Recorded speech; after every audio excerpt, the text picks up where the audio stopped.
What's going on, everybody? We are back for another episode of Not Cool in High School. I'm gonna be doing a movie review here in a moment, and I'm gonna take up the screen right now. But then very soon I'll be adding in my co-host, who's getting ready doing their own content while we film this. So we're recording two album reviews that are going to be two separate episodes for you guys to check out.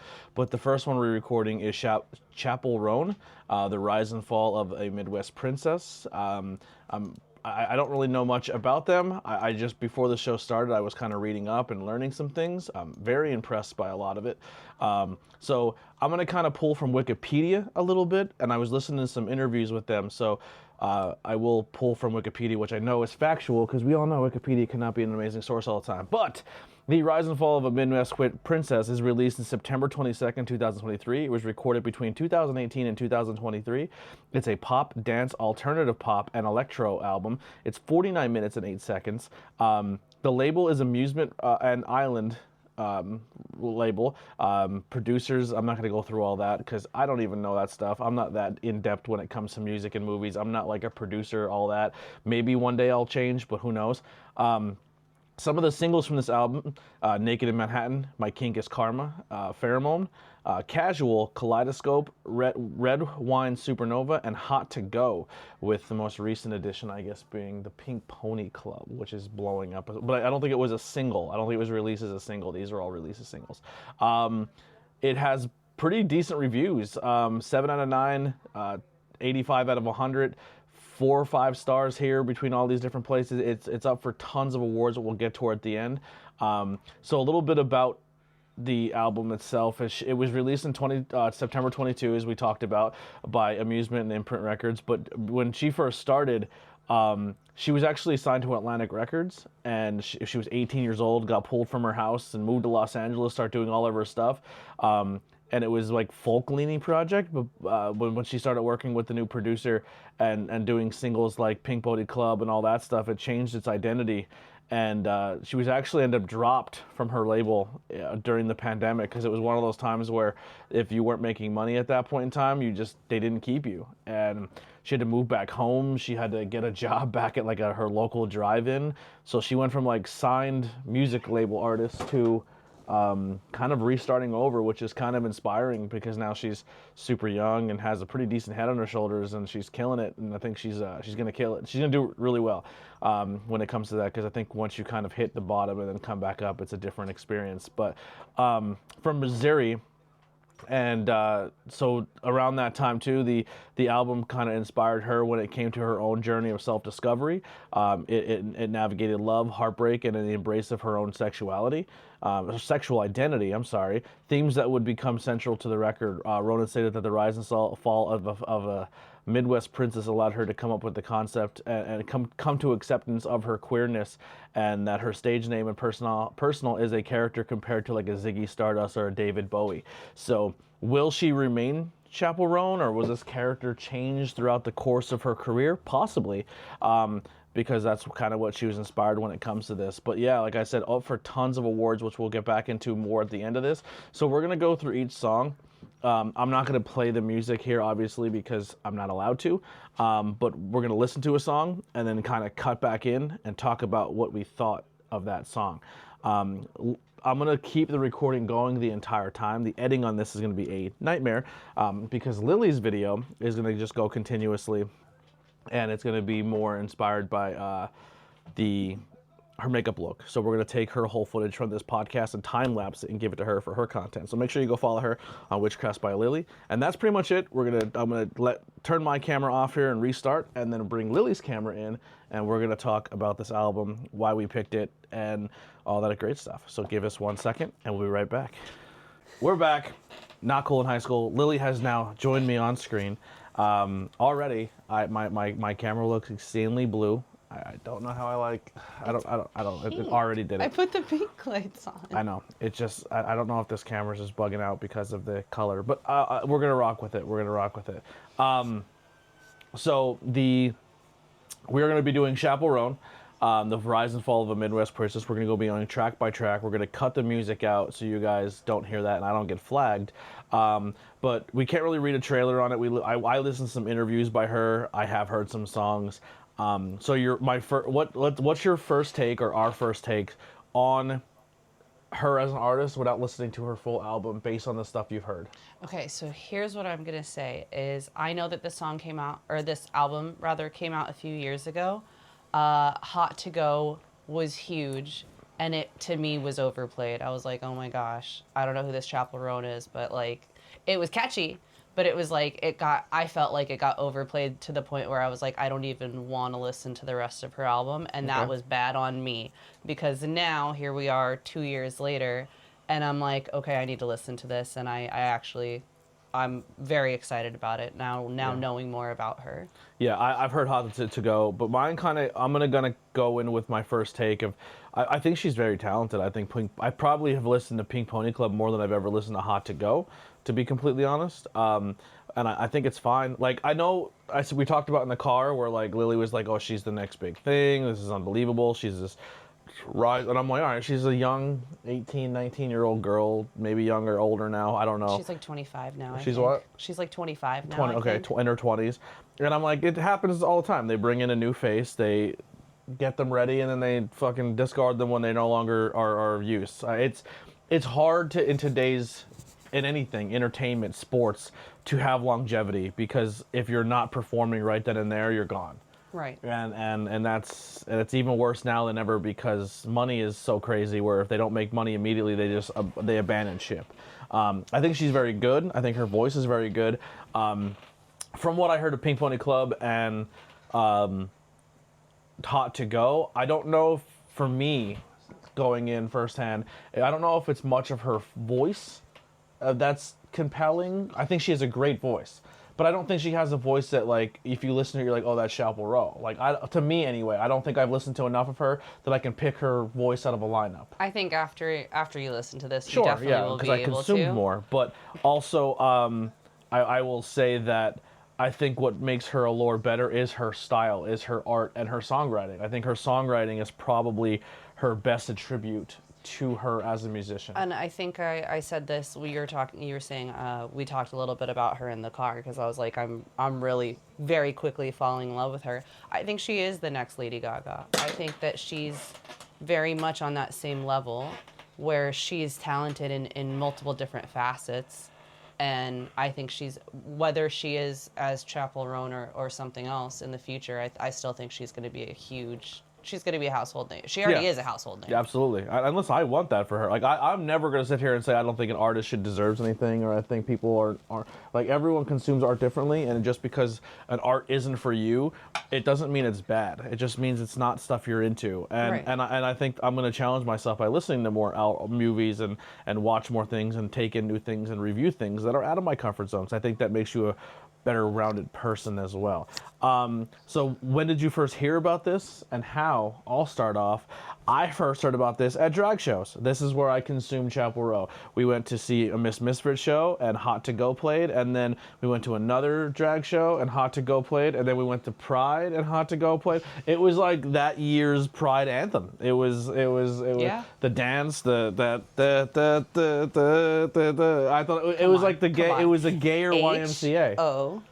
HOTT. Yeah. OGO. Like the Village People made a gay anthem, but then don't claim their gay, like they don't claim it as a gay anthem, and then they went and toured the world with Donald Trump. Not trying to make this about that, but like now there's like a new There's gayer, a new better there's a version. gayer YMCA, and it's Hot to Go. And I don't think I'm not saying that in a negative it's a way. beautiful thing. I think It's a beautiful I thing. don't use gay. So here's the thing: I don't use gay anymore as a negative connotation. Like, I think it describes something, but I don't think I don't think it is a negative. Right. I hope that I hope I have the pass to say that. But You don't use it as an it's not insult. as I'm not making it demeaning or lesser than when I Right. say it's gayer. I think people who still use gay in a negative connotation will In think a non-ironic way. I think they'll think I'm doing it that way, but I'm not. Right. When I say something's gay, I mean, that's definitely queer culture. Like, wrestling is gay. Wrestling is so gay. Like, Ghost is gay. Ghost is super gay, and I love it. It's just, yeah, exactly like you said, it's the culture. Yeah. Or even if I don't know if Ghost would identify as gay, but I think they're definitely allies. No, absolutely. 'Cause I don't But know- I I don't know mean, enough like, no, about I mean, Tobias like, to- I'm not saying that Tobias Forge is gay. I'm saying that the concept of Ghost overall is very, like, it's very theatrical. It's very dramatic. It's the very gay. devil, and he also the devil. See, Jesus may not like the gays, but the devil loves you. Come home. Yeah, but yeah. So that's where I kind of heard about it. What about you?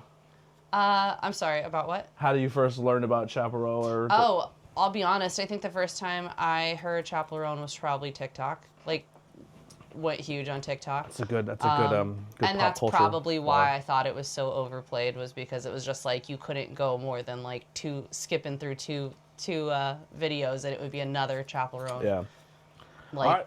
themed thing. Yeah. Well, we're gonna get into it. The first song on this album is called Pheromone. I hope am I saying that right? No, it's Farah Minionen. I'm probably saying that wrong. I don't. Hold on. Yeah, One. you're not moment. helping me out here. One You're moment. not prepared with your phone. Phenomenon, The light, isn't it? No. Is it Hold on. fen? Like it looks like fem. It might be phenomenon. I'm an idiot. It might be that. I'm dumb. Sometimes Lord. dyslexia kicks in, and I have a hard time It gets pronouncing like words. that sometimes. Hold on. I I'm brought up being the open other and album honest. I review struggle we're with doing. that. I struggle with speech sometimes as a podcaster, and the color on this camera is driving me fucking crazy. It keeps going from purple to. I'm just gonna. It's throw- Phenomenon. All right, Phenomenon. Yeah. Okay, I probably didn't say that right again. All right. You did. You got it that time. All right, so we're gonna go to the first song. This one has 253,000 plays on Spotify. It's 3 minutes and 39 seconds. So, yeah, we'll be right back. I'm gonna, and talk about this song once we're done. All right, we're back. Phenomenon. We're back. What'd you think? I love it. I'm over here like, Have you heard that song before? yes. Well, so this full disclosure, I've listened to this whole album. I downloaded it maybe about a month ago, and I've been listening to it on repeat. So. Oh, But okay, I'm excited that we're. So what do doing you get this. out of this song? I think it's very much like get ready because we're coming. Okay. Like I think it's the. I'm not gonna say like you're trying to silence us, but like for being the opening song of the album, it's like that you know fully what to expect from the album. Okay. So I get a few different notes on this, and my perception of what I feel is probably not right, but it is how I feel, and that's what we're here for, right? I'm ABJ. You fucking love me. You're here for my takes. So my take is I get Barbie movie with this song. Like Okay. I feel like realistically, I feel like there's been more of a new woman. Hear me roar, fucking we can do it movement that I think really started. And I know this album was made kind of in that time frame, but for me, when it really caught on was like the Barbie movie, where I feel like women really like stood up and I actually, let me take it back. I think women really started saying go fuck yourself with the overturning of Roe v. Wade. Amen. So let me start with that. That's where the fucking movement. We're like, yo, we're in a situation where we could be silenced here, and it wasn't just women. It was the culture. It was gay culture. It was LGBTQ. It was this administration really said like, no, you're going to be silenced, and women and people of the culture and allies alike all said no. And I feel like this movement, this phenomenon, is like this the Barbie movie. Like I get Barbie movie notes, but I also. This song that opened up where it's like, oh, she's a Taylor Swift. She's gonna be very poppy. And listen, I've been proven wrong with Taylor Swift too. I thought Taylor Swift was made for little girls and made for kids, and Taylor's not about that too. She'll talk about sex and everything like that and adult content. And I think Chappell kind of hits you in the beginning with that really, really soft, we were first young and never saw you, like that very Taylor Swift-ish, like innocent vibe. And then she's like, play a fucking beat. And then she starts talking about getting guy making it hot and all these other stuff. And it's like, I think it really sets a tone of like, I may be young, I may be. I think she's talking about a girl. She's been about being with a girl. Like. Well, she said multiple times in the song, he and use. Yeah, but she's talking about like the differences, I feel like, between going with the guy and then going with the girl. Yeah. Yeah, but I don't know. I just think she really opens up and she's letting you know that she's younger, but she's not. It's not a bubble gum. Just because she's young doesn't mean she's innocent. Yeah, and she's not catering to a younger demographic or younger crowd. You know what I mean? I think she's singing I think she's ahead of her time when it comes to where she is mentally, of who she is as a person and finding herself. That's where I'm at. I gave it a 3.5. I think it's a really good song. I thought we were gonna do like a overall album. We'll do track by track and then we can say how it makes us feel. We can come back to you. Come back? All right. Yeah. All right, next song on the list. And I was reading the lyrics there too. Like I follow along with the lyrics. Yeah, like so baby, let's get freaky, get kinky, let's get the bed get squeaky. Baby, come on over. Why don't you come on over? Red wine supernova and falling into me, which is another song later, right? Red wine supernova. Red Wine Supernova is the next song. Really? Because she ends with those two lyrics, Red wine supernova fall right into me. No, the next song is After Midnight. Sorry. Let me go back, make sure we're not skipping. It is Red wine supernova. All right. Here we go. Next song, Red Wine Supernova. So that's interesting. The lyrics for the one song lead into the next. I like that. That's clever. Here we go. Red Wine. Very Grateful Dead. Huh? I said how very Grateful Dead.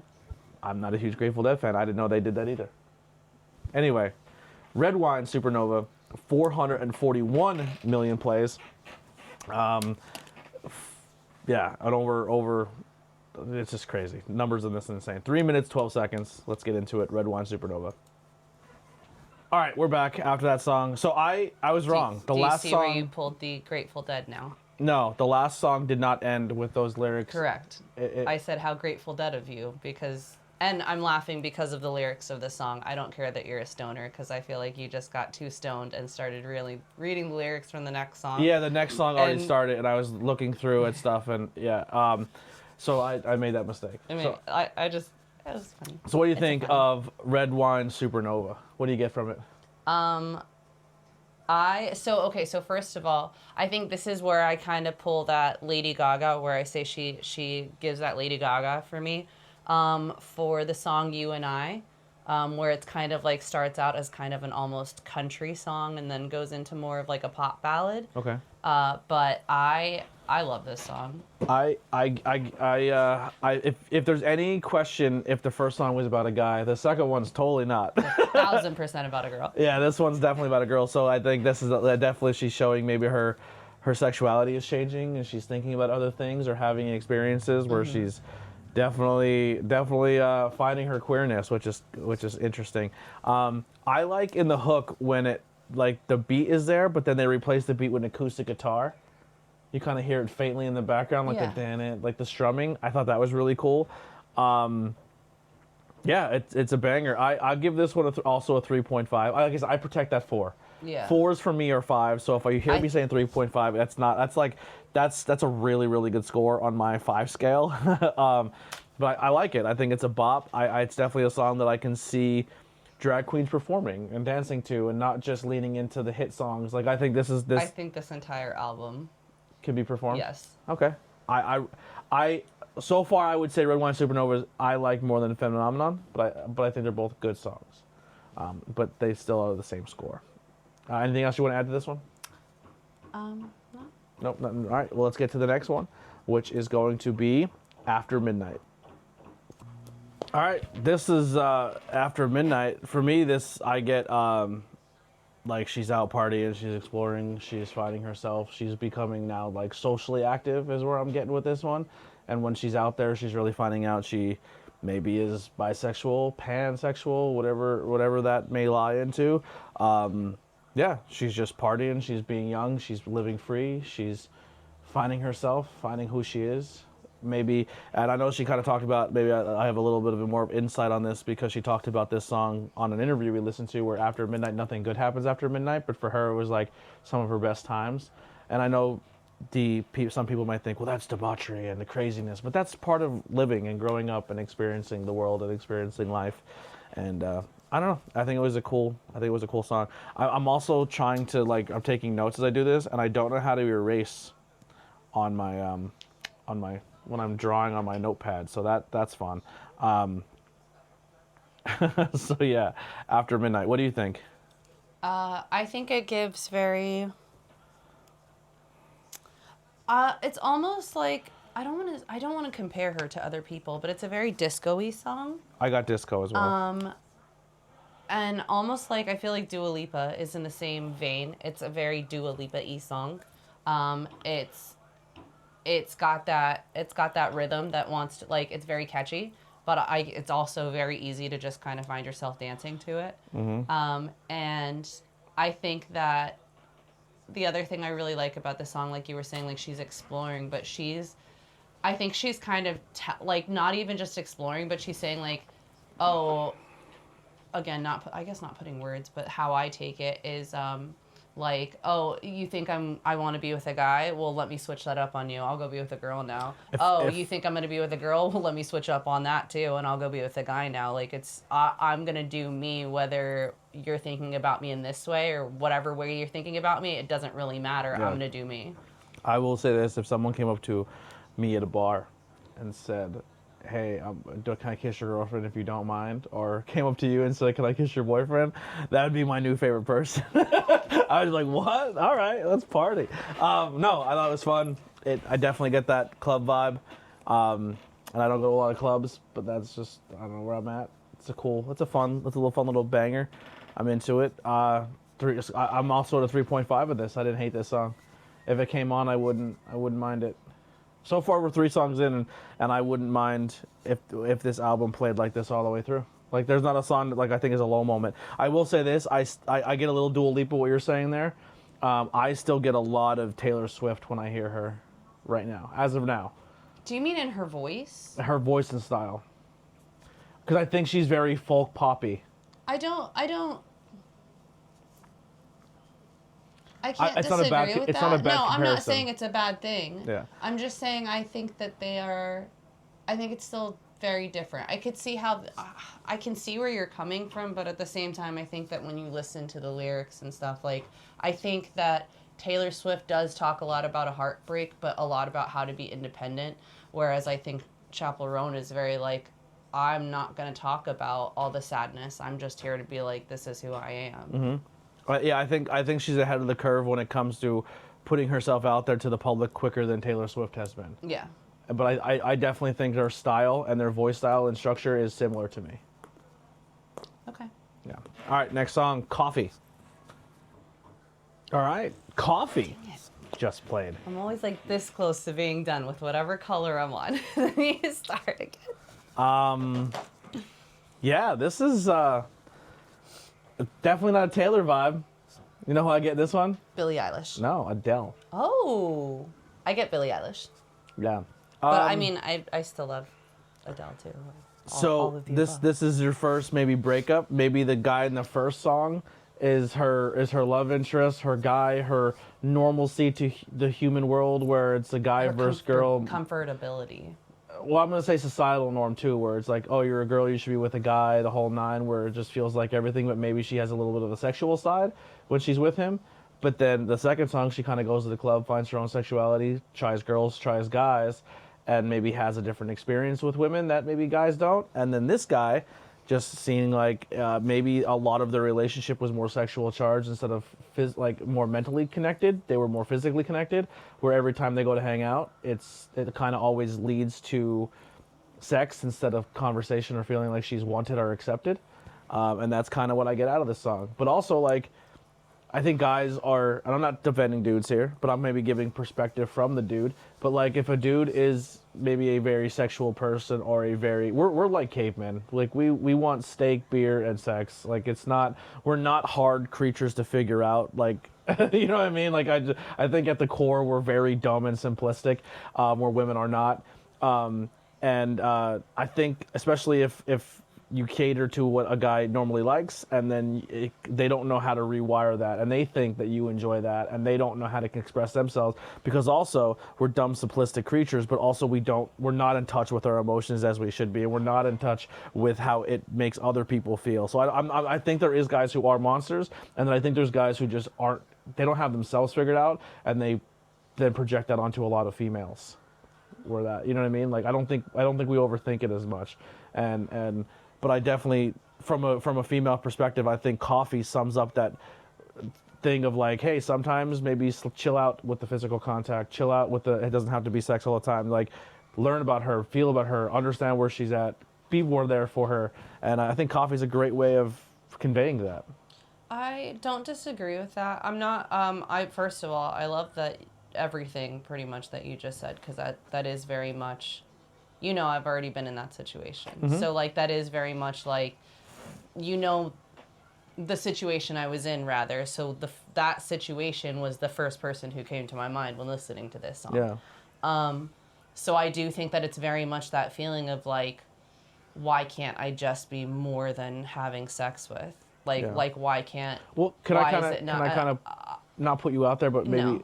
I'm just saying I think you've had a lot of coffee experiences. Yeah, well, I think that not even just I disagree with that. Really? I don't think I've had a lot of coffee experiences. I think that I've had a few, but I think that I get a lot of friendship coffee things where it's like I don't even.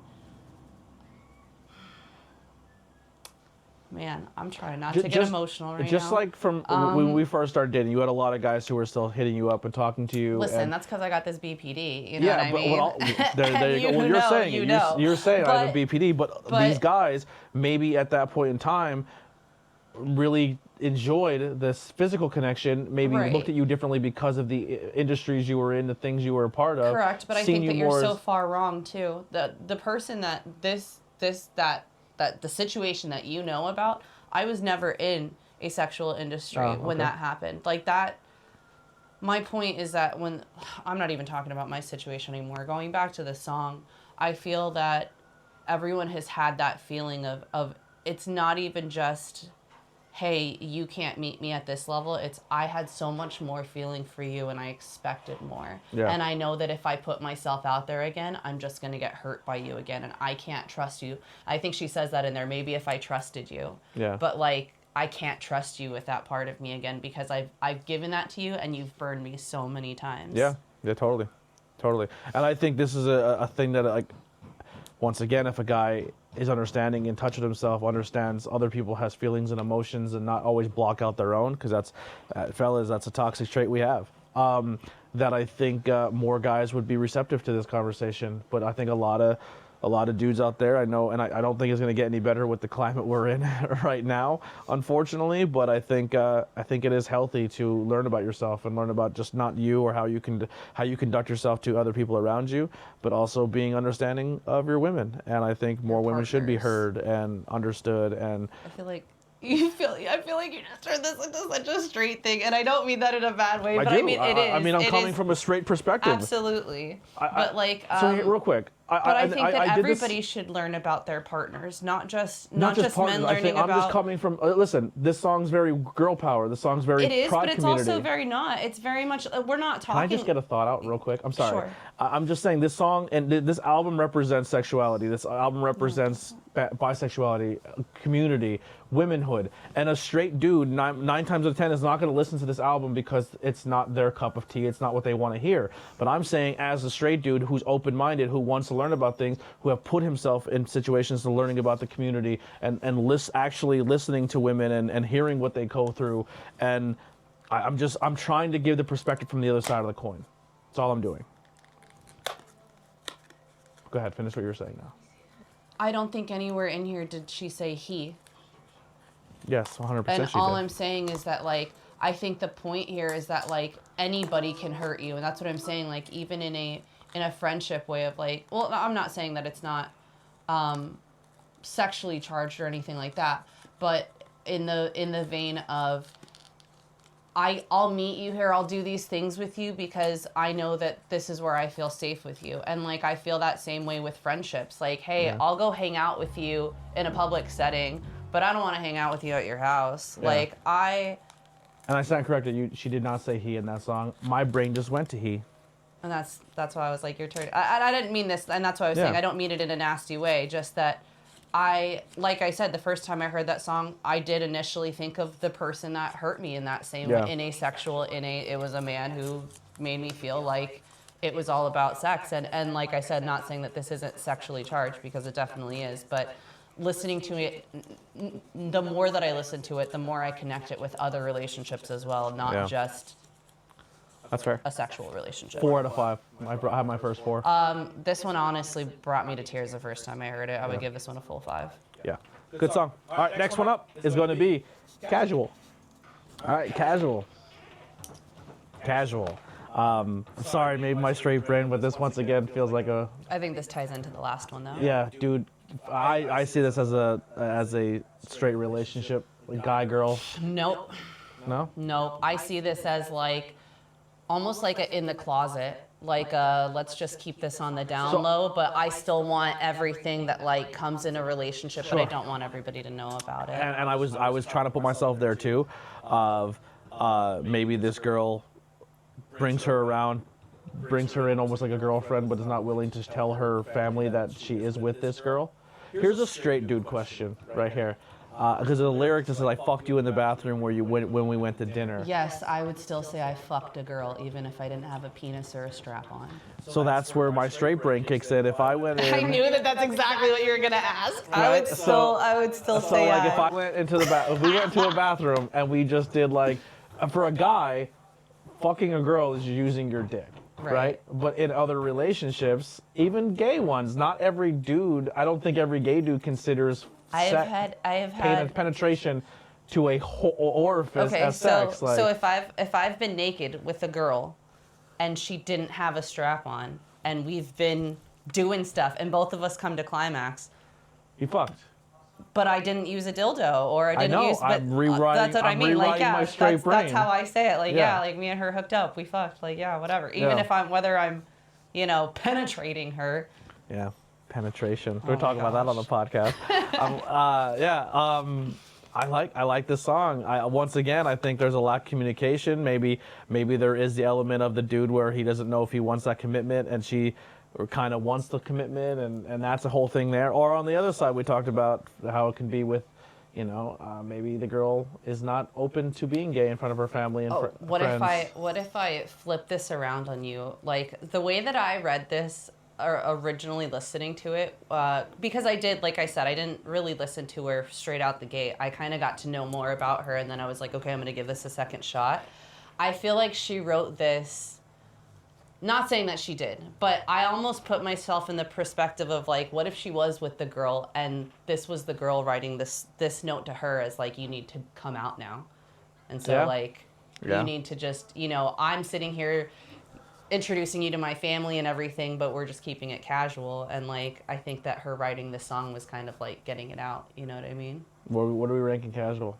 I would give this song, I'd give this one like a 4. Like listen, this overall album, I know we're going to do this later, but if I could, I would give every one of these a 5. Yeah, I think this song's a 4. This is going to break the 4 for me as well.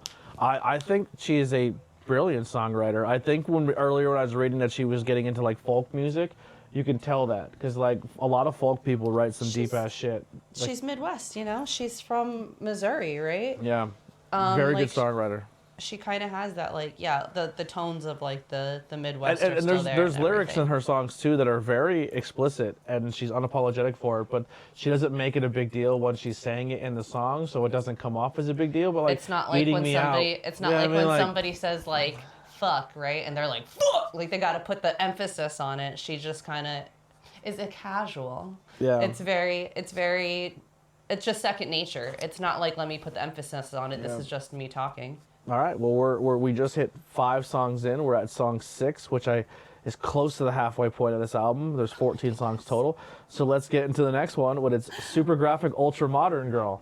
So super graphic. I'm excited to hear what the fucking lyrics of this one's gonna be. Also on this album, by the way, the last Coffee only 61 million plays, which I know is like only right. But like compared to Red Wine Supernova and then After Midnight has 136 million, Coffee to only have 61, I think is criminal. I think more people should listen to that song. And maybe some people don't because I think it's maybe people should hear it, and that's usually where it comes into your art, where like the good stuff with substance isn't always going to be consumed. But Casual is back up to the big numbers with 366 million. Super Graphic Ultra Modern Girl, it's going to be at 150 million plays, which is still fucking amazing. Every song has over 1 million plays. That's bonkers. Good for her.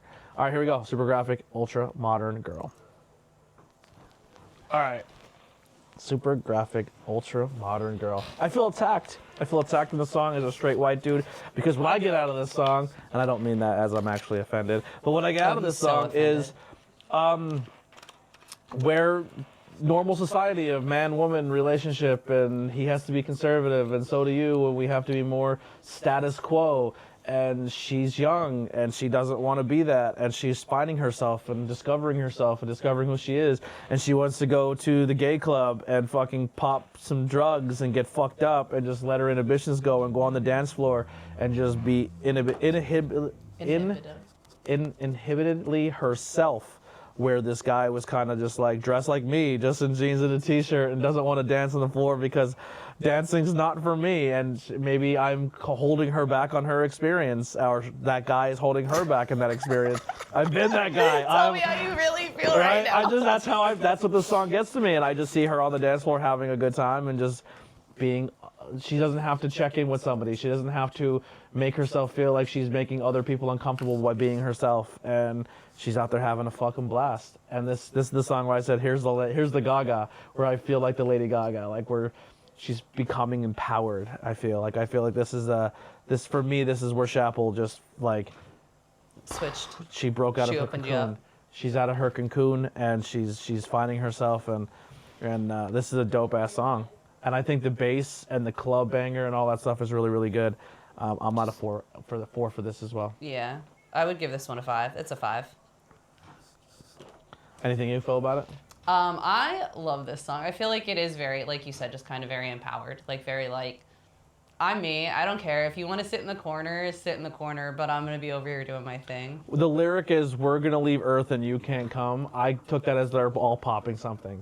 And if you don't want to be a part of that, fine, but we're leaving and see you later. Yeah, absolutely. Like if you don't want to be here, good, because we don't want you here. Don't bring our mood down. Yeah, maybe it's not technically taking something, but maybe just like we're them going opening on themselves up by being on the dance floor and dancing. Or not even just that, just like saying like I'm enjoying myself, and if you want to sit there and be a negativity, but do it away from me, because like I'm here to have fun, and that's what I'm gonna do. I have that vibe too. Like when you go to the club and you go to the bar, I try to let you do that. Like if you want to go on the dance floor and have a good time, like it's not my thing, but please go do that. I'd love to see you in that light. But for me, when it comes to my content and wrestling shows, or I go to the bar, or I'm hanging out with my friends, or I'm at for me, I just like to bounce from person to person to person, and it's always hard to maybe bring someone with you or your partner to all bounce around with you. So in those situations where sometimes I offended past relationships or girls or people, or even just friends I bring out. When I'm in public, I just want to feel everyone's energy. I want to talk to everybody. I want to say hi to everybody. I usually have multiple people that I care about in one location, and they may not all be in the same group of friends, or maybe I'm not saying they're not all friends, but everyone kind of goes to their own corner, and I like to bounce between the corners of people because I like everyone there, and it's hard to always have someone tag along. So I think the best way is like, that's my version of being on the dance floor and being myself, and like not tagging somebody along, if that makes sense. Yeah, but you're trying to do that as a loner, though. I don't think that's the same thing. What do you mean? Well, I'm not saying that you're trying to do that as a loner. Like, this is saying, like, all of my friends and me, we're going to go do, like, we're leaving Earth and you can't come, is, like, because you want to be by yourself. Like, you're saying, I'd rather do it by myself than bring people along. Well, no, because I know it makes people feel weird too. Like for me, if I'm hanging out with somebody, if I go hang out with you and a group of your friends, and you guys have 10 years of friendship experience, and you guys like to reminisce and talk about that, and I'm kind of sitting there like, oh, I have no idea what you guys are talking about. That's cool, you know what I mean? But I'm also a conversationalist who will learn more about the situation, where some people are afraid to interject in the conversation, and then they feel left out of everything. So I kind of just like, well, instead of you being left out, I'm going to go do my thing, and you go make your own friends, and we'll kind of meet in the middle. You know what I mean? That's just how I feel. I don't know if that's the right way. Maybe I'm just saying that's like the opposite of what the song's talking about. I'm just saying, for me, this is what I get out of it. I'm not saying I'm right or wrong. No, I'm not saying that you're wrong. I'm just... Yeah. There it goes. All right. Anything else with this one? Nope. All right. Let's go to our next one. It's going to be... I don't know if we've ever heard of this one. This one has 626 million plays. It's called Hot to Go. I don't know if you ever heard of it. It might be a popular one. Hot to Go. All right. When you listen to music, do you visualize like a music video in your head of like them performing it? So here, yes, and let me tell you why. Because I haven't watched a music video. I haven't watched MTV or VH1 since I was in high school. I don't even know what music videos look like anymore, but I always just imagine people dancing things out. Yeah. You know where I immediately went in my head to this, where I feel like this is the modern day version of a song, and... The Macarena. No. Oh. No. It has a creepy vibe to it. It sounds like old horror, but like funky horror. That Okay, like kind of like a You know where I get a visual of this, and I just think it's Chappell with the bright red hair and the white Scooby-Doo. face. Rocky Horror Picture Show. Okay. This is like the Time Warp, where it's upbeat, fun, kind of sexy, but like I could just see a room full of misfit drag queens and weird dress and like fashion and like people just being them, and Chappell Row is like Dr. Frankenfurter doing like kind of conducting the people dancing. I don't know, but it has that bass line kind of gives me like an old horror vibe. That's just me. I'm probably the only one who thinks that, but like I mean, I feel so if you like take I this said, music and I put it don't over know. top of Rocky Horror Picture I Show. would call it horror though. Like I mean, yes, I guess I don't. Yeah. Yeah, I don't know. It makes me think of the song differently. Hot to Go, I'm going to give that a 3.5. I think it's a good song. I understand why it's as popular as it is, but those songs are fun, but they're not as, they don't speak to me as much as like Ultra Modern Girl and Coffee and Casual, where it's like there's some feeling there. You know what I mean? Depth. Where are you at with Hot to Go? What do you think of it? Like I said, I think this was the one that was like overplayed for me. Yeah. And I would agree that it's more of like a simpler one, and as far as like depth of feelings go. Yeah. It's still a fun song. Yeah. It's fun. It's still very catchy. My I kink. dance to a lot more now than I did when it first came out. Yeah. My Kink is My Karma is our next song. Track number 8. We're kind of flying through it here. This one here, 232 million plays. No features on this album either. Not one collaboration, not one feature. So maybe I'll take a quick break here and open up a little dialogue with you while you're now covering your mouth. Now that I'm almost finished. Yeah. Who would you want to see Chappell Roan collaborate with and make music with? Like, I think the obvious ones is like Gaga, right? You would want to hear her and Gaga collaborate.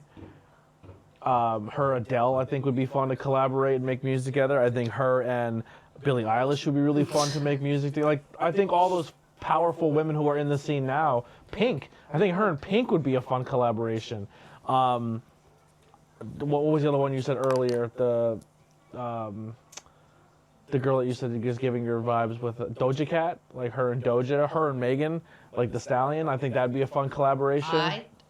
I mean, I don't know when I said Doja Cat with her. Was it not Doja? You said somebody else, like a different musical artist that song gave you vibes of that person. I thought it was Doja Cat. Maybe I'm not. I said Billie Eilish on the last one, but yeah. I don't remember. Is there any other people out there you want to see her collaborate with? Ashniko. I seen Reading here, and it's the Reading Festival. So that's definitely not one that we're going to be near. So right now she's overseas touring. Right. Yeah. So that's not anything coming up close to us anytime soon. All right. Anything else you want to add before we go to the next one? Collaboration-wise? Ashniko, I said. I heard you. Oh, okay. No, that's it. You said pretty much all of them. Yeah. Interesting.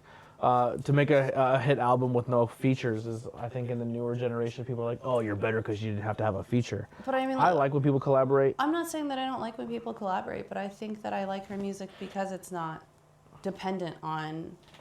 We don't need two great people. I think that it's very much like her whole thing is me just being me, and I don't need anybody else to just be me. Okay. I can see that. I like I wish music's the only genre for me that I feel like they don't collaborate as much, because I think there's that stigma of collaboration sometimes of like, oh, you have to do a track with somebody to get popular. That's like, I don't know, I think music is held to a different standard. I think more like it's like a dream matchup, right? So wrestling, I want to see two people wrestle who I think would be great chemistry together. I think the same way in music. Like, it depresses the fuck out of me that Nicki Minaj and Cardi B hate each other, because I think if they made an album together, it would be fucking amazing. Absolutely. Like, I agree. And then even throw Megan Thee Stallion in there. If we got Nicki, Megan, and fucking Cardi on a track, that fucking album would be the greatest thing of all time.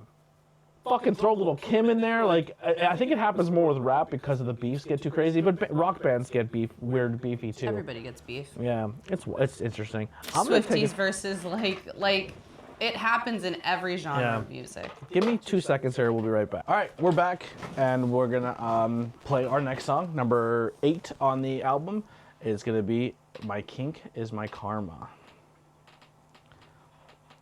All right, "My Kink Is Karma." Where are you at with this one? Here's your Taylor Swift song. Yeah, 100%. And I'll say it's the Taylor Swift song, but it's also the Taylor Swift song after a hit song on the album. Like when you have a song that you know and you identify with, and then they hit you a song after, which is still a good song, but it doesn't grab you as much as the hit that it was on the album beforehand. So like "Hot to Go" gets you like, oh, I know this one, and then it hits you with something like this. And I'm not saying it's a bad song, but I think it's like a filler song for the next, like to keep the album pace moving. Okay. Does that make sense? Yeah. I hope I described that properly.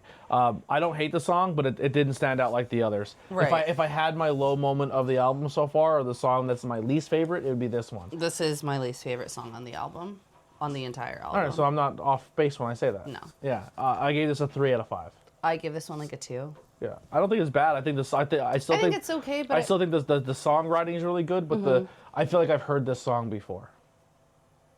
That makes sense? Yes. I'm not being hateful when I say that. No, it's just, it sounds like so it's not, You've heard the music already, you've heard the melody already, you've heard the rhythm, the cadence of it. It sounds familiar, so it's harder for me myself to go, okay, let me listen to the words that are here, instead of me going, hold on, let me sing the songs from the other song that I know that has the same rhythm, and I get like the two storylines mixed up, so to speak. Definitely. So anything else with this one before we move on? I think that was it, yeah. All right, next one. Picture You. Picture You. What do you think of this one? This is another song that's very high on the list for the album for me. I think it's like reminiscent, but like not in a reminiscent kind of way. Like Okay. it's like it's letting someone know how much they think about them, but not in just a I used to think about you, like I still think about you. Okay. I like it. Like, tell me your kinks. I'll go to the library and fucking research them and shit. Like, I don't know. I think it's a cool song.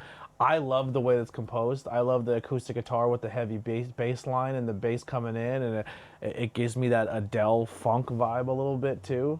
I think this almost gives me more of like a 50s, like a Stay With Me, like that kind of it era has like of that music. old school like dum dum dum dum Yeah. dum dum dum dum dum dum dum. Like, I like it.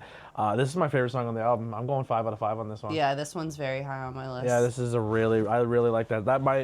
That's the song to beat for me. Track 9 is the track to beat for me when it comes to my favorite song on the album. Only 5 more to go. Can it get bumped? Number 10, where we got 5 more after this, 4 more after this, and this is called Kaleidoscope.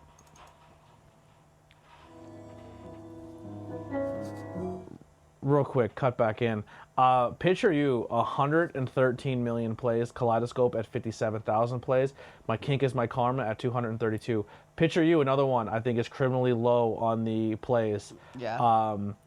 With almost the second lowest, the second lowest track on the album is Kaleidoscope, but with plays. So I'm interested to see how it translates to us, to how the world views it, because it is. I think it's actually it's very telling of who we are as people, because even like when you look at like Not Cool at High School in general, a lot of the movies that people think are trash are the ones that we are more into, because I think it's more on not on a developmental level, but on a understanding level. And I think we are understanding people, and we reach for those deeper meanings where a lot of people just take things at surface level. Yeah. So my 2 favorite songs so far, like Picture Me is still 113,000, which is really, really good.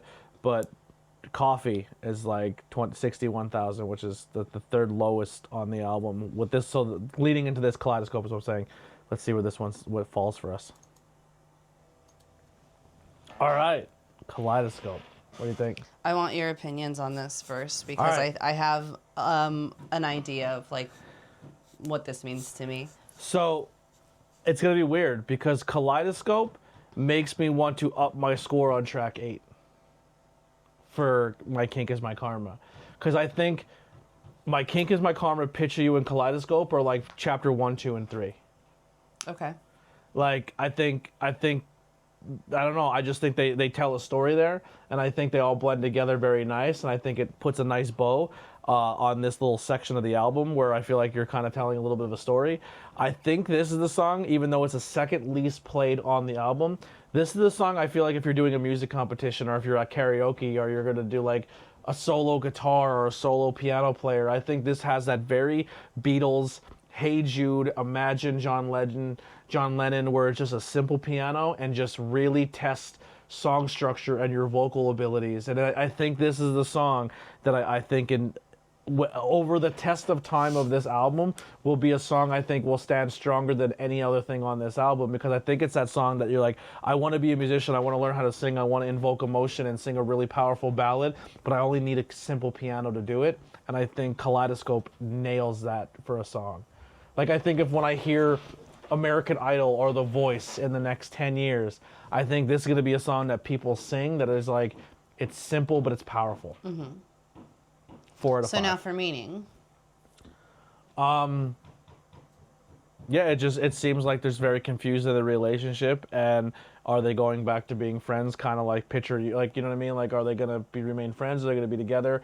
Love is a mysterious thing that you don't understand, but like, love physically maybe doesn't have to end, but you can still be friends. But it's a whirlwind. It's very confusing on what love can be, especially when you're someone who can love, I guess, multiple genders at once. I can't relate to that. You know what I mean? Like, I can relate to that because love to me is different than, I think I perceive love differently. Like, I can love, I'm pansexual when it comes to mental connection, when it comes to, like, not physically. Physically, I'm very heterosexual, but mentally, I think I'm very pansexual. I feel like you should say platonically. I'm just using terms that I don't know. Platonic means with friends. Sure, platonic. But platonically, I'm pansexual, where I can genuinely love anyone and really get to know them and truly love them for human beings. But when it comes to physical love, I'm very heterosexual. Like, sorry, I don't know. I'm not sorry, but like, yeah. But yeah, love is a kaleidoscope because, like I said, for me, like, love is like, there's a lot of people I love. I love a lot of people on really deep levels, and when people hurt you, even on a friendship level, like, that offends me or hurts me because I love hard. I do love my friends. I do love who I care about. And when I get done dirty, like, it's almost like a breakup. Like, it really bothers me in those ways where I think some people don't connect to people that way, and the only thing they do feel is that physical connection. So maybe I perceive this song differently than others just because I look at love differently. But go ahead. Okay, so I look at this as a song of, I don't know who I am. Not that I don't know who I am, but very much like, you don't need to understand it. Like, no, go back to where you were, because I want to go into those lyrics that you were just at. Mm-hmm. Nope. In the chorus, she says, when you turn hold on. Turning to the left or to the right, color shining in your eye, and even upside down, it's beautiful somehow. I feel like that's very like, either you have to be this or you have to be that. And love isn't just straight or gay. There's so much in between, and all of it's beautiful. But not even just that, love being a kaleidoscope. Like, I feel like, and maybe this is me from a not straight perspective, I think that there are, I wouldn't say so much phases, it's not a phase, but I think that love can change so much. Like, I would say that at one point in time, I was a bisexual. I only wanted to be with men and women. But then the more that I learn about things, the more that I'm like, maybe I fit more into this group or fit into that group. But at the end of the day, it being this very big spectrum of love is love, and you don't have to understand what every single color is or what shape there is to it. Love can look in so many different forms, and just it being that it shouldn't matter what my love is or what it looks like, just know that I love you. Yeah. There is no wrong way to look at a kaleidoscope, and everyone looks at a kaleidoscope differently, and each image that you turn that dial is going to give you a different version of art or different feelings or emotions or invoke different things, and everyone's going to feel something different. Like there's a million different ways to look at a kaleidoscope, and everyone's going to see it a different way. So when she's saying whether you're looking at it left, right, or upside down, it's still beautiful. And that's like that kaleidoscope. You change it even just a little bit, it's going to look completely different from when I'm holding it to when I hand it to you. Even that shift, it's going to change, and that doesn't make it any less beautiful. I think too, like if you want to perceive or using an analogy of a kaleidoscope, it's like the world wants to be a certain way. They want a space perfect image, color wheel, and it's the perfect color wheel, and and everything has to be identified by that's red, that's yellow, this is this. Right. You can't blend this color with this color. And kaleidoscope is like, no, we're gonna smash everything together. And I think just when you're a person, you can change who you are and how you feel and how you love. And there's nothing wrong with that, because I think people think that you need to nail down how you feel or how you're going to be at a young age, and that's how you have to be, and you can't change and you can't adjust and you can't be something different or change your look or your style or the way you conduct yourself, or you're allowed to change. Change is part of human nature. Like I was kind of like last night when I was out, I'm not trying to bring up past relationship, but people kept asking like, oh, well, what happened? What's going on there? And I was like, listen, like at the end of the day, I don't know how they feel. I don't know how they coped, how they bonded. I genuinely hope they find happiness. And it goes for anybody, past friendships, anything. I generally just look at things now of like, I can't hold on to resentment because you're no longer in my life. Like, I hope you found happiness. If I've done something wrong to hurt you, I apologize. I'm still to this, like the last 2 years for me, I've bettered myself. I think I've explored more. I found who I am more, how to adjust things more, how to approach things more.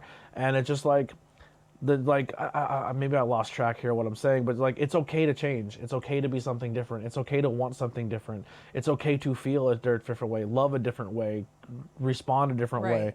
Like it's all part of growth. Yeah, growth is important, and there's no right or wrong way to do it. There's no blueprint. And if you're doing something different with your art or chasing your dreams or finding love or being who you are or loving how you love differently than you did 3 weeks ago, there's nothing wrong with that. Lean into it. Find out where it takes you.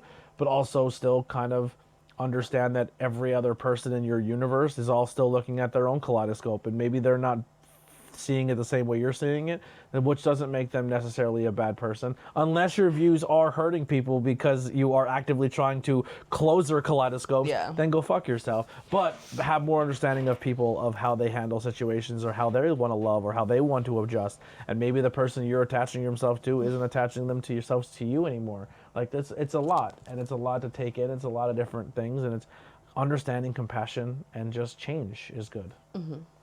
We probably got way off base with that, but all right, next song, number 11. Well, wait a minute, what's your score on that one? Oh, that one I gave a 4.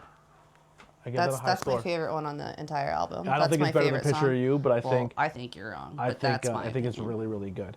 All right, the next one here is going to be another popular one. This is going to be the hit song. This is going to be the song that we end the night with, but we're not going to right now. But I think if you've seen her live, she probably, I'm going to guess this is what. Do you think this is the closing song, Pink Pony Club? Do you think this is how she ends the show? I think this is how she just would open the show. Open with Pink Pony Club? What do you think she ends with, Hot to Go? Probably, yeah. Send everybody home happy? Yeah. It's either Hot to Go or Pink Pony Club. I think she opens with Pink Pony Club. I would say like Pink Pony Club is more. So Hot to Go is her welcome home? Let's just listen to it. Hot to Go is her welcome home? Actually, I want to do something real quick. What's her name of her tour? I don't know.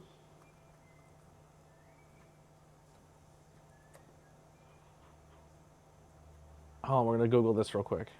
Not Google, but... So Spotify does this cool thing where you can find...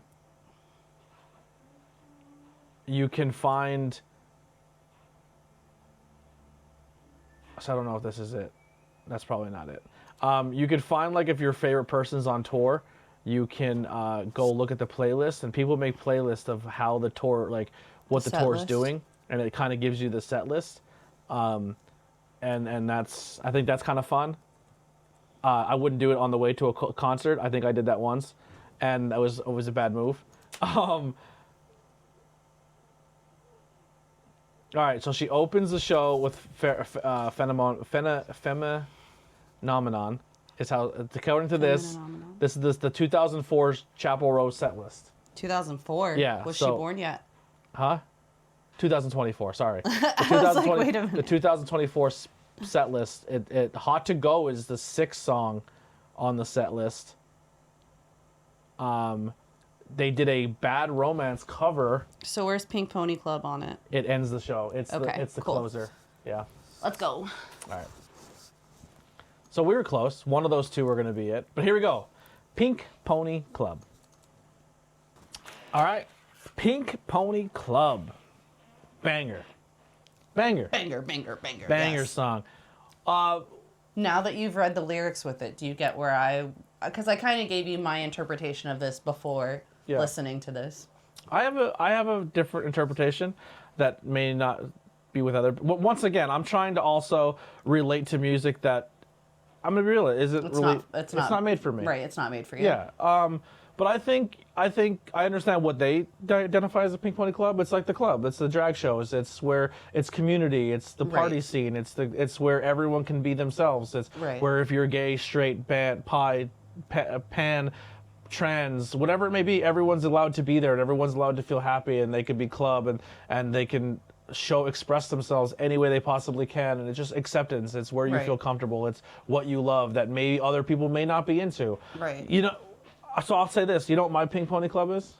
Professional wrestling. Oh, I was going to say the cult. Like, I feel like it's not so much like pro wrestling is too. It's like I feel like it's not so much actually a club. We're not talking about going to the dancing club. It is that, It's a sense of community. It's where you can go and be yourself and be unapologetic. And have a group of your peers that are accepting of you and supportive of you as 100%. Well. And you can let your freak flag fly. You can, it's almost like there's some Pink Pony clubs that we go to where I feel like you can, like the clubs that we go to are kind of, you're accepted however you want to be. You can present yourself however you want to be. You can do whatever you want to do. There's, you know what I mean? Like I could be another version exploring your sexuality of like the club like that too. Sure. Yeah. I don't know what I was saying anymore. Go ahead. The Pink Pony Club, like wrestling. It was what you were saying. I'm sorry.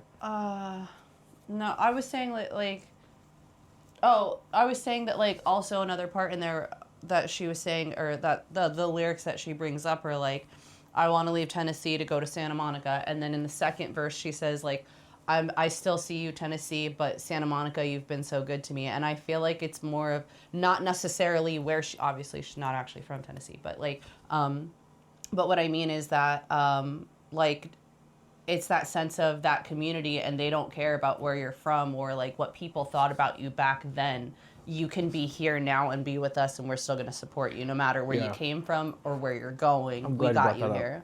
Is there a location on the earth that you have been or that you want to go that you feel is drawing you? Like you want to go to that area and just kind of, you just feel drawn to it? You mean like Hollywood? Anything. Like that scene, feeling of like I want to go location. There? I really, I think that it's gonna sound so wild, but I think that like Transylvania like is huge for me.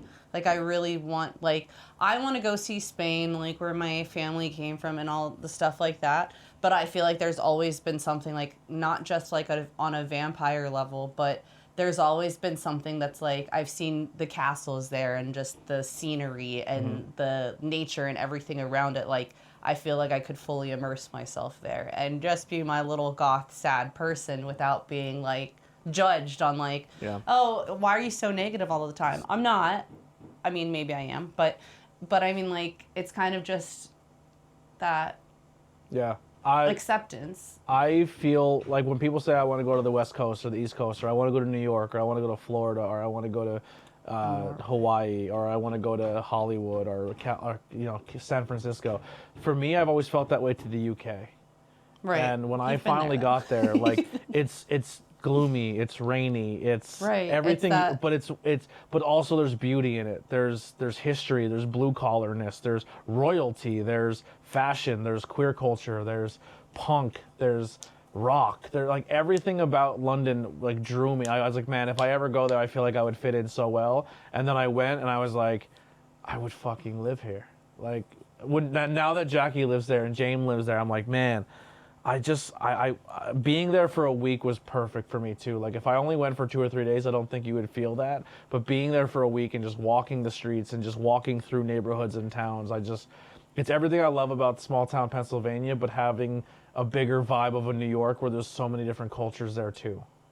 And I loved it. Like that's how she was saying I'm being drawn to Santa Monica. I feel that in the song with like London to me. Yeah. Yeah. A public, you don't need a car. You don't have to rely on things. You can just go and get on a train and go. Maybe that's a big city vibe too that I would like, but where I maybe live on. I would like just freaking public transportation would be nice. You know? Yeah, I want to hang out with my friend today, but my car sucks, or I don't feel like driving. No, I mean like we don't even have a bus. I'll get on a fucking train. We can't even get on a bus where we live. I know, it sucks. There's no buses here. Yeah. But even like getting on the train, like you're kind of people watching and you can meet new people and spark up conversation of like, London has the big city feel of like a New York, I would feel. I've never been in New York City, but also have that, they're not afraid to have a conversation with you, or they're not afraid to stop and have a chat. You know what I mean? Where like New York, everyone's kind of like, get the fuck out of my face. You know what I mean? Like those bigger American city vibes are like, I'm only worried about myself. Like London, I was there and people were like, I want to learn about you. And I was like, I like that feeling. Right. Like, I don't know, I thought it was really cool. I guess I can't say I've really ever experienced that. 4.5 out of 5. I'm not going to give it the full 5. I'm not going to give it a 4. It definitely meets in the middle. I think it's the poppy hit song that it needs to be, but it also has a meaning that people should understand too. Mm-hmm. So I think it has that good crossover of like, picture you, realness, coffee, realness, but also blends in that hot to go, but there's a real meaning here, but it still has that bop feel to it as well. Yeah. Vibe to it. It's a dancey, like Hey Ya. Hey Ya is like a really good song where it's like, oh, there's something happening here. And that's a real serious song. But also we're gonna dance to it. Right. You know what I mean? Like a Pink Shake Pony it like Club. a Polaroid picture, Yeah, you know? Pink Pony Club gives me that vibe too. What about you? Score. It gives me more of this song specifically has like more of an 80s vibe for me, but like I feel like the guitar in it gives me almost like a Guns N' Roses. Okay. But I think at the beginning of the song, it's very much more Bohemian Rhapsody. Like the very slow opening and like not alluding to their mom, like leaving their mom behind. And obviously it's not the same situation, but kind of that like making it from a ballad to like, okay, and now we're going to go in. Yeah. It definitely does change tempo a lot. I like it. It's a banger. I think it's one of those songs I think is people like, it's overplayed, but I like, fuck it, overplay it. I think the world needs it. Pink Pony Club, love you. Naked in Manhattan. Can I go first on this one? You've been. Oh, sorry, you want to go No, first. I mean, like, you're good, go ahead. I was expecting you to, is what I meant. I get, maybe it's just Manhattan and New York and the whole nine, but I get like a Sex and the City vibe. Where like, so I envision like she's with a girl and she's having that like girl, best friend girl vibes, but she has more feelings for the girl than maybe the girl has for her. And she's like, are we just girlfriend? I think girls have this ability that they can be like naked around each other or do things with it around each other. And nobody really fucking cares. Like you're more comfortable with your own body that you can like, you go to the bathroom together or like stuff like that, or like oh, we're trying on outfits and like not being naked. All right, I'm about to say something let me say something real quick. Hold on. No, like, I get what you're saying. Like I feel like girls have a better connection when it comes to guys where they can do. I think guys can too. I think also like where guys are like, oh, look at my dick, bro. Like there's weird, like I don't know. I'm gonna say something so there could be controversial. crossover tension, but if you're also someone who is into girls, but maybe your girl sees you as just her girly, but not her like. She's not into girls in that way. I feel like there's confusion in this song when she's like, I really like you as a friend, but also like I can fuck you. Like, I don't know, like that's where I kind of see this song. I hope I probably butchered that in my analogy, but go ahead. No, I get what you're saying. I think that, here's my controversial pick. I think guys could do that too, but guys are much more judgmental where girls 100%. are like, just, hey, just be you. Like, I feel like, now don't get me wrong, girls are girls' worst enemies at the same time. But when you feel comfortable around something, like I don't go to the bathroom with my girlfriend so that I can watch them pee. It's gonna sound like, I don't know, maybe this is just me and my anxieties, but when I go with someone to the bathroom, it's because I don't know what could happen like especially in a club scenario. Yeah. I don't know what could happen on the way to the bathroom or on the way back. So I take my girls with me. But also, as far as the song goes, like yeah, I would say that this is like we're trying to go off these blurred lines of like, are we just friends? Are we something more? As far as the Sex and the City thing, I would agree that it has kind of that vibe. But it's also, to me, it's very M83. I don't know if you wouldn't know them, but just by their name. But like the song Midnight City, it gives a lot of those same vibes of like, we're here to have fun. Maybe we could have more fun, but like, let's just see where the night takes us. Like I'm cool with it going for more. I'd like it if we went for something more, but if it's not, I'm still here to vibe with you. Have you ever been in a situation where Yes. you had a situation where like you're into a girl, but you're just friends? She just sees you as a friend, but you're obviously she doesn't know I've been you're, in love you're with my best friend before, so like, where you wanted more physical, and you knew that wasn't what they were about at all. she was very, very straight. Like she is very, very straight. But she's gorgeous to begin with. We're not really as close as we used to be, but I vibed with her so hard as a person, and then like, I mean, yeah, like I said, she was my best friend, but I felt like a lot mentally we connected, and like, first of all, you are an amazing partner, so I don't want this to be taken out of context, but I felt like she could look at my face and just be like, okay, we're dropping everything right now. What's going on? Like, you... I try to do that, and I get fucking met with the war of Okay. yeah. Do you want to, if you want to go into that, you get met with the war of Satan because I'm usually overstimulated. Let me rephrase that. She could tell when I'm overstimulated and say, okay, let's stop. You're like, I have to be watching a YouTube video while I'm listening to music, while I'm also trying to edit things, and I can't have you bug me right now. So if you're going to have a breakdown about something that's trivial, you need to tell me why, and you need to tell me now. And I'm like, well, fuck you. I'm already overstimulated, Yeah. and you're trying to get me to just... That's fair.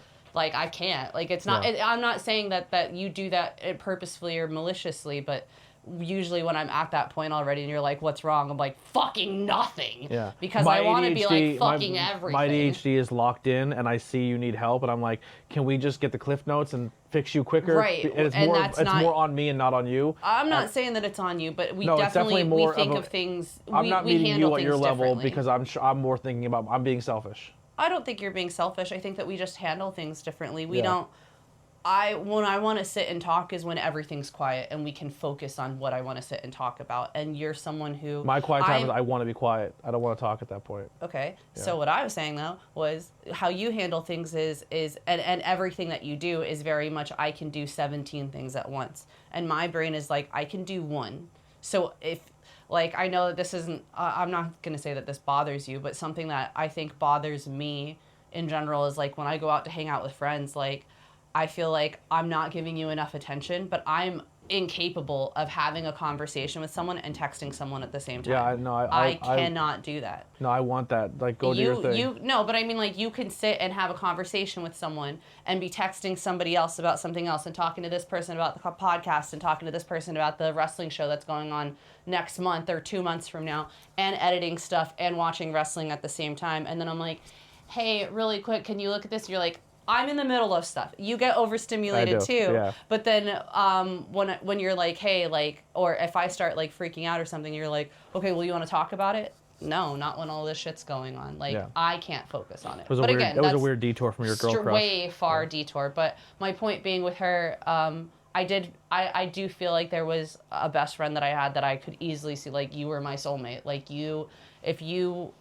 ever wanted to be with me, if you ever wanted to try out lesbianism or be with a girl, like, please call me first because you're perfect for me. Yeah. But and it didn't end up being like she was just like, yeah, no, that's straight up not me. But I felt I had that connection with her like a couple of months into meeting her, and we had a friendship that was really strong. And like she went with me to Pride events. Like, she was my go-to for like, she was the first person I called for Pride, and she just wanted to go to have fun. And Yeah. like, she very much was an ally, but that just wasn't her thing. But I was always very much like, I'll be your second string. I'll be your side fling. You know, if you just whatever. I just want to be in your presence. I want to Yeah. be with you.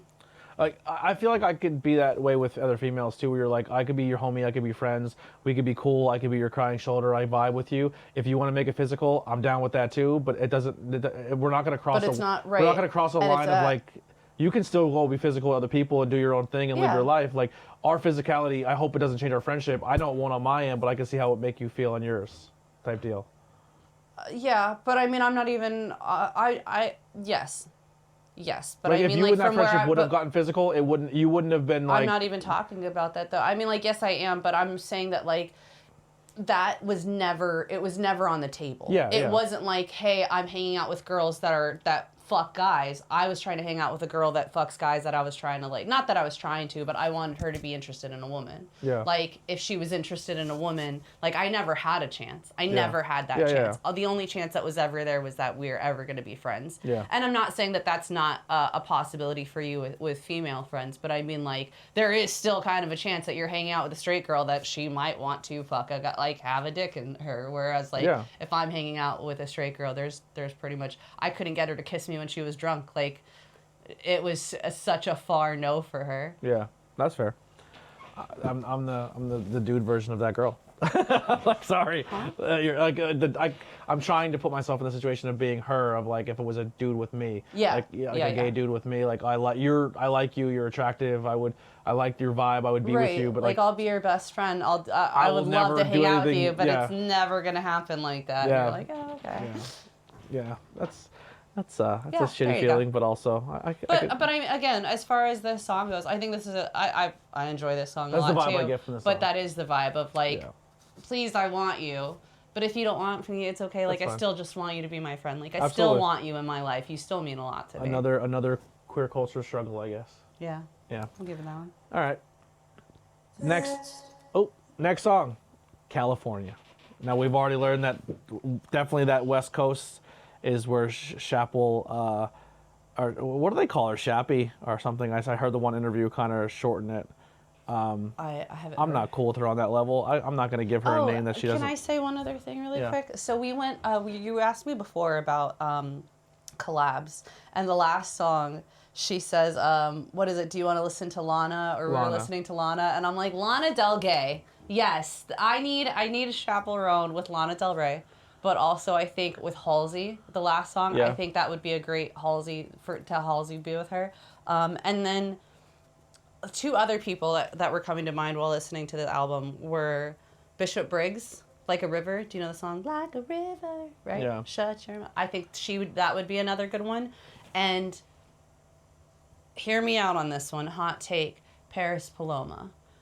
She does feminist songs, but they're very much done on a more serious note. And I think that her and Chappell could like songwrite together.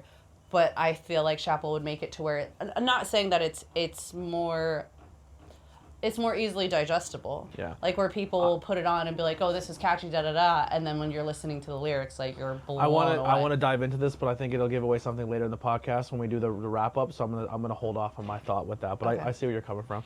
I do know there's one other person or two other people I would want her to collaborate with. Oh, yeah. But they're more of not her generation, and I think it'd be Sarah fun. Bareilles. Yeah. All right, California. All right, California. What do you think? I think this is very. The grass isn't always greener on the other side. That I wanted it to be all of this, and I was so close to getting there, and I failed. And maybe it's not everything that I dreamt it would be, but it still got me somewhere. But I miss my roots. Yeah. But I also feel like knowing her story now, like, I think that's exactly what the piece is about. That like I had it and I had to give up on all of it, but like I still at least got to experience something out of it. Yeah. Yeah, I said in the beginning, I said, oh, California, she's been attached to that place for a while. I wonder how the song plays out, because it seemed like everything you've been hearing, like, I love California, I love here, I love Santa Monica, I love Hollywood. And then she makes a song called California. You think it's going to be upbeat, positive about California. It's like, no, it was fun. I had some good things. Everything there I'm attached to. Everything I love is there. Everything I want is there. But I miss home. Yeah. And I thought that was a cool song. I gave it a 3.5. I think it is lower on the plays when it comes here. This is where the album really I guess peters out. And I guess when you make an album, you want that. We want to start hot, have a little dip, but keep everything going, and then just ease people out with the end of the album. And I think California is the way to do it. The next song, Guilty Pleasures, is going to be the lowest played song on the album. I don't think California is a bad song. I gave it a 3.5. Same with Naked in Manhattan, where you do see it kind of trickle down here at the end, and the good pacing of an album. And yeah, I thought California was really good. Anything you want to add before we close out with Guilty Pleasure? I think that the other thing I'd like to say about, I can't remember the name of the artist, but the song California. California, here we come, right? Oh, I was thinking California, rest in That's Red Hot peace. Chili Peppers. Yeah. I would know who that is. But I mean that California of like, here I'm coming to it, and it's almost like that soft ballad. I feel like this is almost a reprise to that of like California, like I had all these dreams for you, but take me out now, like the take me out, me out of California, or come get me out. Come get me. Yeah, come pick me up. Come get me, Mom. Yeah. All right. Guilty Pleasures. Guilty Pleasure. She's found someone. She's into the person. And they're teaching her a whole new fucking side of kinks. Here's one for you. Are they? Or does she want to? Maybe a little bit of both. I think that song shouldn't be that lowly played. I think that's a good song. That's a banger. I gave that a 4 out of 5. Okay. I don't think that should be at 47 million plays. I think that holds true with the rest of the album, and I thought it was a good song. Liked it. Very, very Gaga. I got a lot of Gaga on that. I get, I can't think of what it's called. What do you want me to be? It's like the 80s song. You're my obsession. Yeah, Dun, dun, dun, I can feel dun. that too, yeah.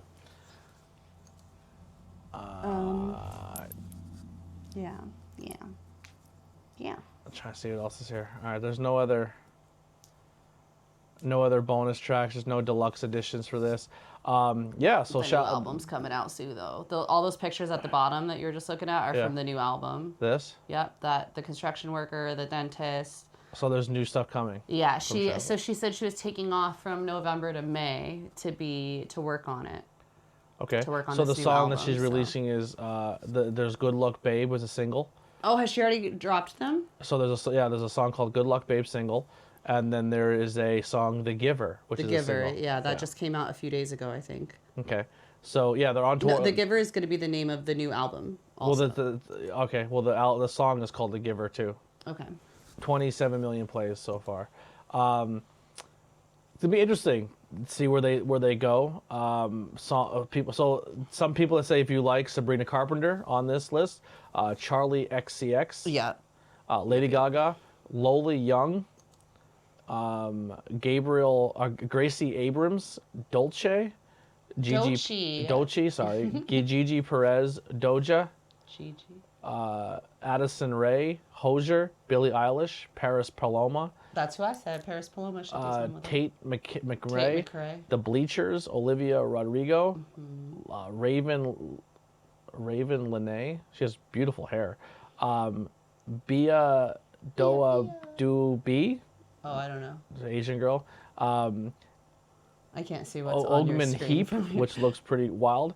But yeah, these are all the people that you're like. If you like Doja, you would like these other people too. If you like Doja. If Not you like Doja. Chappell. If you like Chappell, Roan, that. So just to kind of pull up real quick, reception of this album is a critically acclaimed response, according to reviews and Metacritics.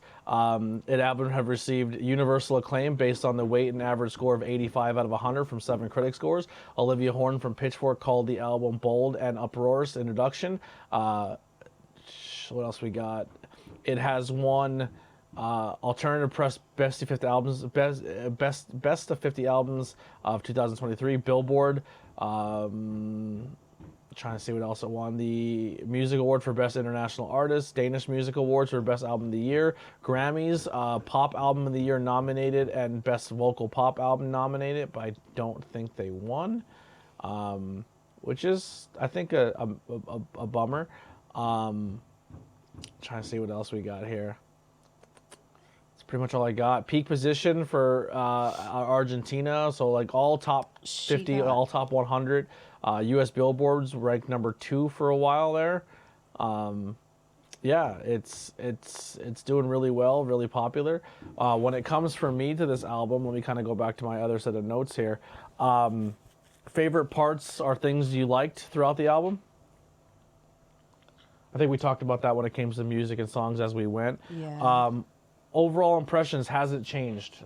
I guess has it changed for you? I mean, you're a fan. You're a fan of them. I would say that. I don't think that. Well, I mean, I would say that it changed from prior to listening to the album to me actually sitting down and listening to the album. Not this time, but I mean the first time I actually sat down and listened to it, I was like, wow, I really connect with her more than I thought I was going to. Okay. This is an artist for me that I came in knowing two songs. One was like an overplayed, how you said, very poppy. The other one is just kind of now popping off now. And I listened to it and I was like, it's fine. Like, I don't hate it. But like I said, listening. So when we had a conversation in the car, I said, I think people are treating her like the next Madonna. I'm treating her like the next Cher or the next Lady Gaga. I'm not sure if she's there yet. And I said, like, for me, I don't think vocally she stands out like any of those other people. But I will say songwriting-wise, I think she's up on that par. And I think after listening now to an entire album, I think vocally she's very solid. I think she's very, very good. One of the people I said collaboration-wise, I think Madonna. I think she can be the next Madonna, the next Lady Gaga, the next... I think she can be that next cultural icon. After listening to this album, I have a new respect for her. I think she's very, very talented. And I'm excited to see the rest of her career and how she develops and grows as an artist and as a person.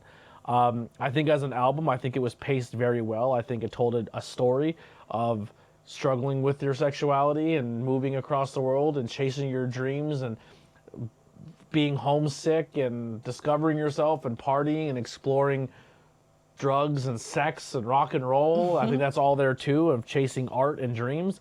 I think as an album, I'm going to give this a 4 out of 5. I want to give it that 4.5 out of 5.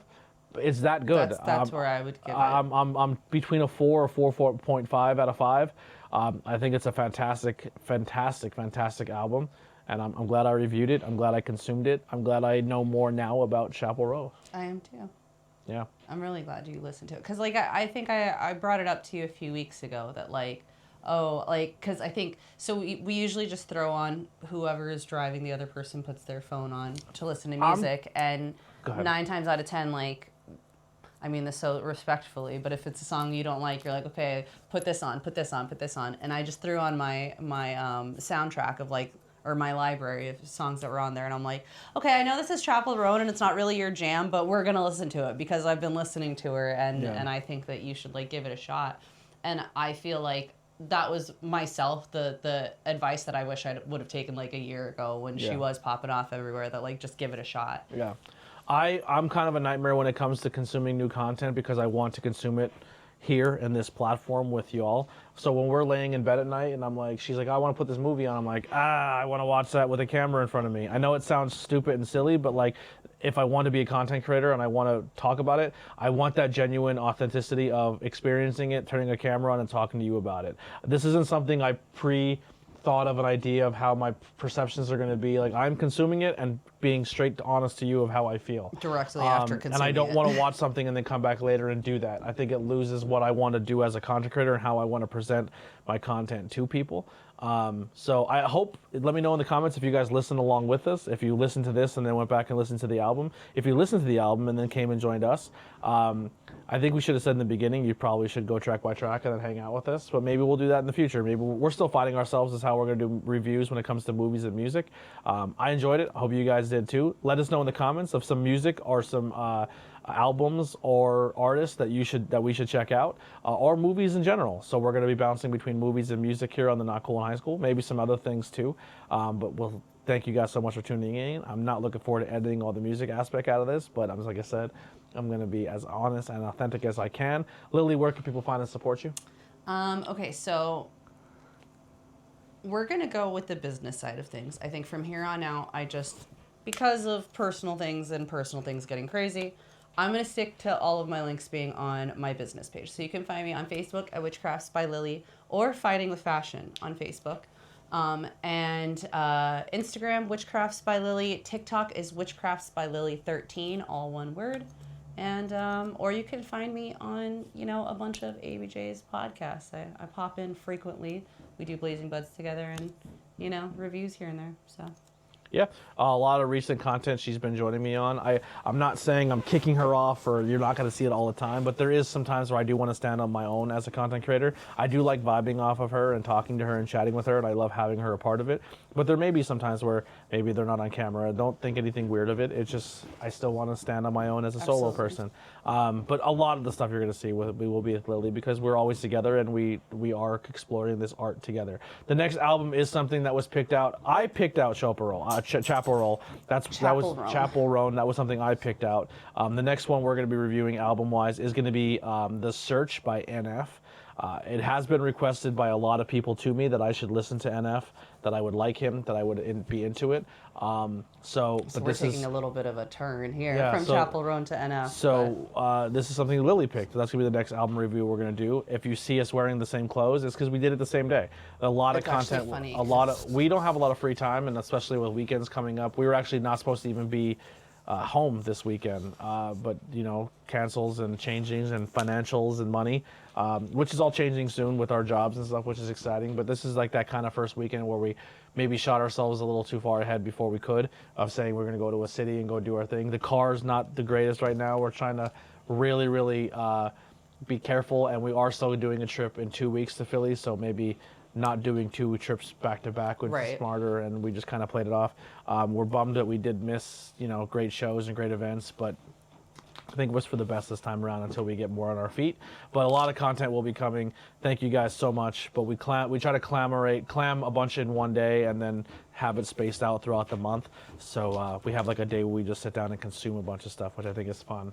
And we're going to do that today with music, 2 music albums and probably a couple movies, because it's going to take a quick break here and then record the next. But it's like almost 2 o'clock and we still have a lot of daylight left and a lot of day.